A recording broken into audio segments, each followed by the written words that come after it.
नमस्कार, आपण पाहत आहात आपली न्यूज। पालघर जिल्ह्यातील MIDC बोईसर परिसरातील पाम येथे आज दुपारी साधारण 2च्या सुमारास एक अत्यंत धक्कादायक आणि तणावपूर्ण घटना समोर आली आहे। कोर्टाचा निकाल लागलेल्या जागेवर अचानक 50 ते 100 जणांचा जमावाने घुडघुस घालत JCBच्या माध्यमातून गाड्यांची तोडफोड केल्याचा गंभीर आरोप करण्यात आला आहे। मिळालेल्या माहितीनुसार पाम येथील सर्वे क्रमांक 74 क या जागेचा कोर्टामार्फत निकाल लागलेला असून सदर जागा उपसरपंच मनोज पिंपळे यांच्या संबंधित असल्याचे सांगितले जात आहे। मात्र आज दुपारी अचानक मुंबईच्या वडाळा परिसरातून आलेल्या महिला आणि पुरुषांच्या मोठ्या समूहाने त्या जागेवर प्रवेश करत JCBच्या सहाय्याने गाड्यांची तोडफोड सुरू केली।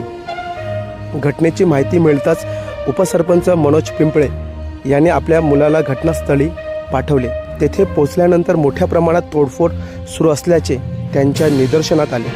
हा प्रकार थांबण्याचा प्रयत्न करत असताना काही कथित गुंडांनी त्यांच्यावर चाकूने वार करण्याचा प्रयत्न करत मारहाण केल्याचा आरोप करण्यात आला आहे। दरम्यान घटनास्थळी असलेला JCB चालक तेथून पसार झाला। मात्र परिसरातील काही जागरूक नागरिकांनी काही संशयितांना पकडून ठेवले।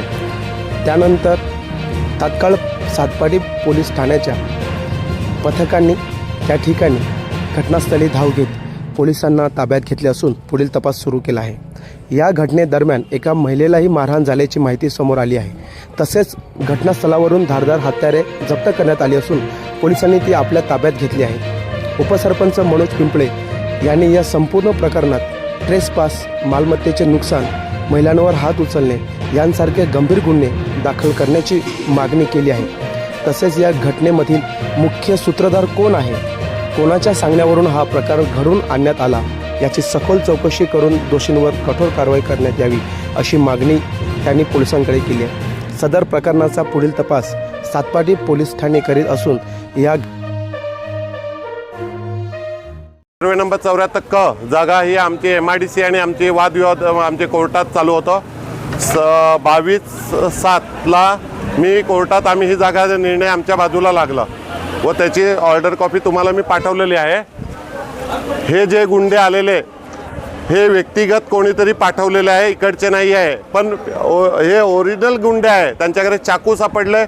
मी होतो माझ्या बोईसरवाला ऑफिसला होतो तिकडे, तिकडून मला माझ्या भंगारवाल्याचा फोन आला की शेठ जी 100 लोग है लेडीज और पकड़ के JCB से कुछ तोड़ने वाला है। तो मी पियुषला फोन केला, माझ्या मुलाला सांगितलं जा तिकडे कोण आलाय। MIDC वाला येऊ शकत नाही, कोर्टात जिंकलेली केस आहे मी, आणि गावालाही येऊ शकत नाही कारण कोर्टात लिगल जिंकलेलं आहे। माझ्या वडिलाच्या नावाने ही जिंकलेलं आहे, पण मी आज वडील अपंगत्व असताना मी इकडे आलेलो आहे। परंतु काय झालं, हे जे 50-100 लोक जे पाठवलेले आहे, मुंबईचे लोक जर एका गावात खेडेगावात बेरिंग करतात 100 लोक येऊन, म्हणजे काय, एक उपसरपंच मी आहे, माझे ग्रामपंचायत आहे 500 मीटर व माझी ग्रामपंचायत आहे, आमची गाव आमचा 500 मीटरला आहे, लगत आमचे गावकरी आहे राहतात। जर 100 लोक तिकडचे येऊन तोडतात तर आता पोलीस लोक काय करतात त्याच्यावर मी बघत आहे। पोलीस लोकांना कारवाई दिसतं, लेडीजलाही मारहाण केली त्यांनी, पुरुषांनी लहान मुलगाला हात उचलत सोडवायला, आणि JCB कोणाचा, JCB तर मुंबईवरून आणलं नाही, JCB ही इकडून आणलेला आहे। पूर्णत्व चौकशी व्हायला पाहिजे, त्यांच्यावर गुन्हे दाखल व्हायला पाहिजे, त्यांच्यावर गुन्हे ट्रेसपास, कोणाच्या प्रॉपर्टी जाऊन कोणाच्या प्रॉपर्टीमध्ये जाऊन तोडणं हा ट्रेसपास गुन्हा पहिला आहे। त्यानंतर महिलांवर आरोप केला, त्याच्यावर महिलांना हात टाकलाय, त्याचाही गुन्हा त्यांच्यावर लागला झाला पाहिजे, ही आमची मागणी आहे। आणि तसाच मी बोलला काय झाला तर तसाच मला तो एक माणूस आहे तिकडे, तो मुलगा, त्यांनी मला डायरेक्ट 2 कानफाड्यात 2-3 कानफाड्या अंगावर 4 मुलं उडले तिकडे, आणि माझ्या अंगावर चाकू मारायचा प्रयत्न केला त्यांनी। आमचा काय, तुम्हाला कोणावर संशय आहे की हा नक्की कारभार कोणाचा आहे? त्यांनी नाव घेतले 2, त्यांनी आता माझ्या वडिलांनी जसे नाव घेतले तेच नावावर आम्हाला संशय आहे, पण त्यांची आहे ना चौकशी, आणि मी आहे ना माझ्यावर चाकू मारण्याचा प्रयत्न केला, म्हणजे त्यांचा हाफ मर्डरचा केस लागला पाहिजे पहिले तर।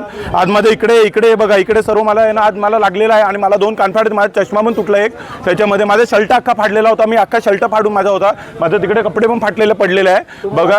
केव्हा समजलं की या ठिकाणी काहीतरी मला खाली 5 मिनिटं मी इकडे गेला, तसंच 5 मिनिटं माझ्या वडिलाचा फोन आला की असं काय झालं. मी आला 1 मिनिटात पोहोचला, तसंच मी बोला थांबा. तर हे लोक थांबायला तयार नाही. तो डायरेक्ट आहे ना आई बहिणीवर शिव्या द्यायला लागला आणि आमच्या गावाच्या बोलले गाव तुमचा भिकारचोट आहे आणि असं पण बोलले की ना आम्ही विरारचे लोक आमच्या इकडे चालेल असं पण हे लोक बोलले. ते त्यांचे बाई लोकांचा पण हे लोक लेडीजांचा पण येतात. लेडीज पण सर्व अंगाला, महिला सर्व अंगावर आम्हाला मारायला. जेव्हा त्याच्या सर्व 35-40 महिला 70-80 मुलं, त्याच्यामधले 2 माणसं खाली पकडण्यात आले. त्याच्यात 5-4 लेडीज आले. ते सर्व खोटे बोलून अंगावर यायला लागले आणि आमचे काही हे पण नाही, बोलणं पण नाही आमचा की तसेच मारायला लागले अंगावर.